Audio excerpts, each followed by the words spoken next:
আমরা এখন অবস্থান করছি দুবলার চরে।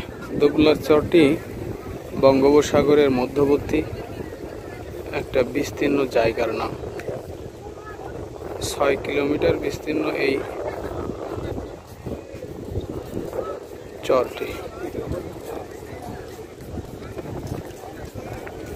হাজার হাজার পুণ্যার্থীদের সমাগম ঘটে বিশেষ এই দিনে।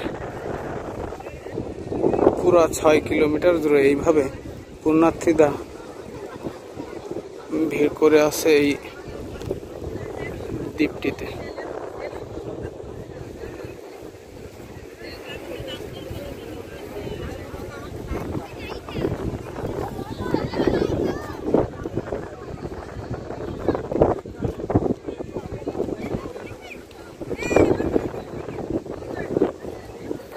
অপরূপ সৌন্দর্য।